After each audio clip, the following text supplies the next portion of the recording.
Hello guys, আসসালামু আলাইকুম রহমতুল্লাহ। সবাই কেমন আছেন? আশা করি ভালো আছেন। আজকে আপনাদের সামনে একটা নতুন ডিভাইস নিয়ে আসছি। সবাই এটা সম্পর্কে জানেন, অনেকে জানেন না। এটা হচ্ছে ম্যাগনেটিক কন্ডাক্টর। হ্যাঁ, ম্যাগনেটিক কন্ডাক্টরটা আমরা আজকে খুলবো এবং কীভাবে কাজ করে সে সম্পর্কে বিস্তারিত জানাবো। এই যে দেখতেছেন, এটা একটা হোয়াইট কালার বলতে পারেন বা স্টিলের এসএসের বলতে পারেন। একটা লক ছিল, ওই লকটা খুলে নিলাম। এদিকে আরেকটা লক আছে, ওই লকটাও আমরা খুলবো। দুইটা লক খোলার মাধ্যমে এই দুইটা পার্ট আলাদা হবে। দুইটা পার্ট একসাথে করা আছে, দুইটা পার্ট আপনাকে আগে আলাদা করতে হবে। সেদিকে আমরা যাব। আগে ম্যাগনেটিক কন্ডাক্টর সম্পর্কে কিছু বলি।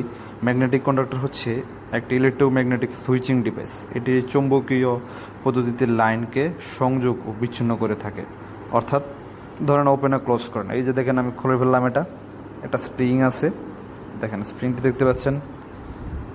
আর এই যে একটা দেখছেন, এর মূল যে বিষয়টা যেভাবে কাজ করে, এই যে একটা কয়েল আছে। এটাতে কয়েলের দুইটা মাথা বা দুইটা প্রান্ত আছে।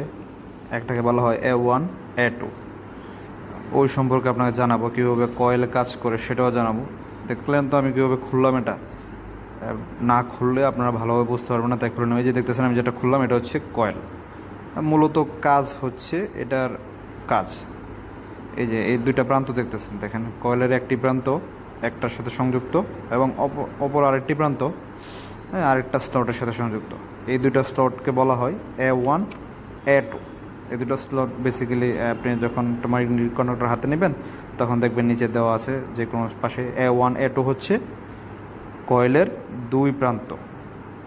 A1 A2-তে যখন আপনি এই বিদ্যুৎ দিবেন, ভোল্টেজ প্রয়োগ করবেন, তখন সে এখানে একটা বিদ্যুৎটা যখন ঘুরে, আপনার তো বেসিক্যালি যারা ইলেকট্রিক সম্পর্কে ধারণা আছে তারা জানেন, কয়েলের মধ্যে দিয়ে যখন বিদ্যুৎ প্রবাহিত হয় তখন সে একটা চুম্বকে তৈরি হয়, ক্ষণস্থায়ী চুম্বক। এই যে দেখেন, এটা একটা স্লট, এটার মাঝখানে হচ্ছে এই যে আমাদের যে কয়েলটা, এই কয়েলটা থাকে। যখনই দুই প্রান্তে A1 এবং A2-তে লাইন দেওয়া হয়, এই কয়েলটার নিচে যে স্লটটা থাকে এটা কিন্তু ফিক্সড থাকে। এই দেখেন, আমি মাইনাস দিয়ে ভালো করে লাগিয়ে নিচ্ছি। এটা ফিক্সড, এটা পড়বে না বা উঠে আসবে না। এটা এক জায়গায় ফিক্সড থাকে, এটা নড়াচড়া করবে না। এটার মধ্যে এই কয়েলটা বসানো থাকে, এইভাবে, ঠিক এইভাবে বসানো থাকে। যখন বসানো হয়, এই যে আরটা দেখতেছেন, সেম প্লেট, এটা থাকে হচ্ছে উপরিভাগে।